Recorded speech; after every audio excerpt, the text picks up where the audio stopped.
Kia ora, I'm Alicia Keith. I work for Stan Children's Services and my role is in Manaaki. Kia ora koutou, Corlin Jansen tuka ingoa. I'm the Prevention Education Lead with the STOP Services. Kia ora, Betty Gallagher toko ingoa, and I'm the team leader for STOP Children's Services. I lead the team who work with the children. So we've got quite a few questions to ask, and I'll start off with, why do children initiate sexualised play and behaviour, and what's underneath it, what comes behind it? Right, yeah. So we kind of decided I would answer this question, didn't we?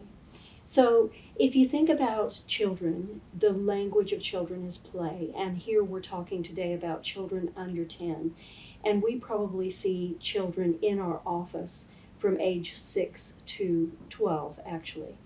But the language of children is play. And so children might come to learn about not okay touch, as we often call it, through children doing that behavior at school, through being exposed to something accidentally, or going on the internet and looking, like a child typing in the word sex, for instance, and then not knowing what comes up, they get exposed to something. They might have accidentally seen their parents doing something. Those are some of the reasons that we find behind the behavior that children present with when they come to our service. It's often, we often remind people to really think about the behavior through the lens of a child rather than putting an adult focus on it. Some of the children that I think are vulnerable to this behavior for other reasons are children who live with a lot of trauma, and maybe their boundaries are just not great for a variety of reasons. Also, children who are neurodiverse or have a disability sometimes just don't understand those boundaries. And if you take, for instance, a child coming into puberty that doesn't have very good social skills, well, then it's kind of a setup for them maybe not to get it right. And so those are my thoughts on some of the reasons. And I think, what's really helpful for parents and caregivers that come across our path and our area of work quite often is to just remind ourselves that actually the world's a very curious place.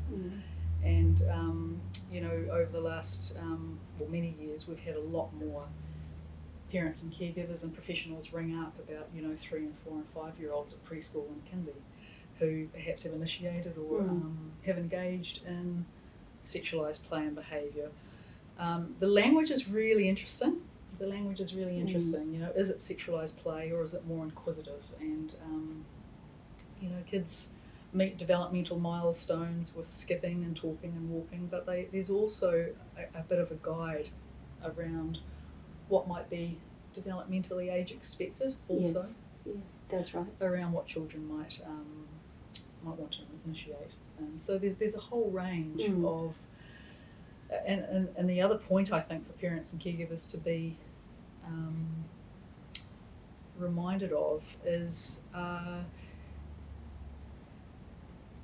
the point that Betty made to kind of view sexualised play and behaviour between children really through that child's lens, because we're so quick to kind of view particular behaviours through an adult lens, and that's not helpful in terms of how we respond, how we have those conversations, how we provide support. Often there's a lot of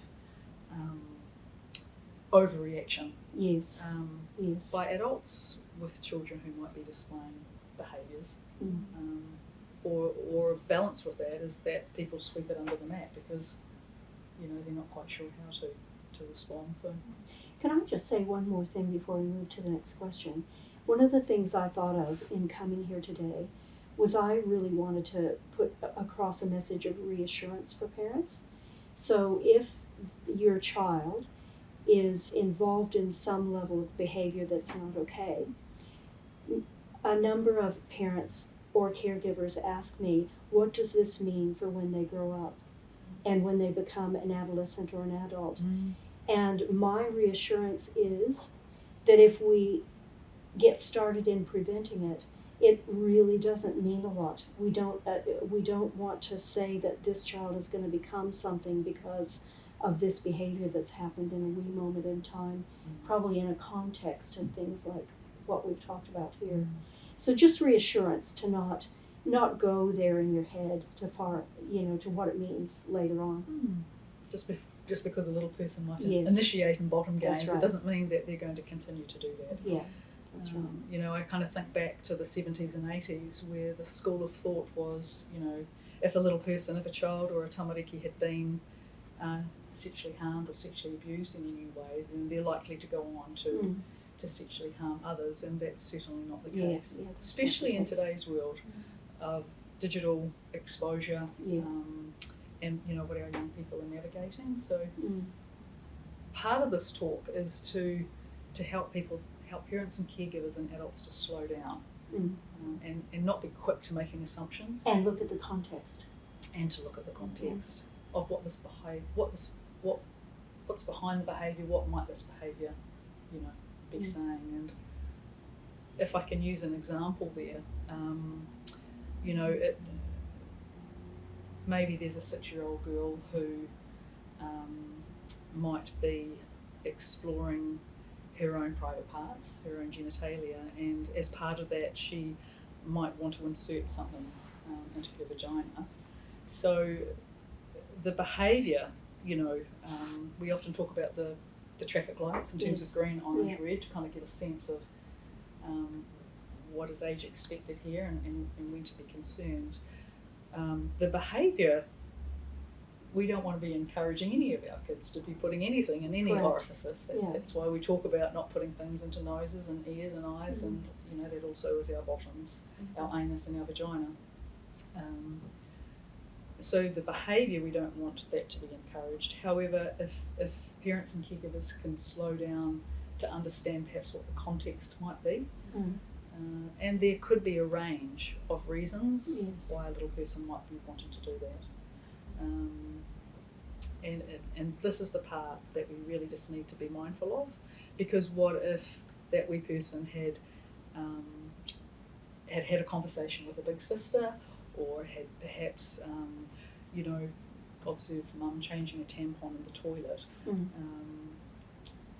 If we can slow down long enough to get the context of the behaviour, then we can respond in a way that's going to be most effective for that little person to perhaps not continue on with the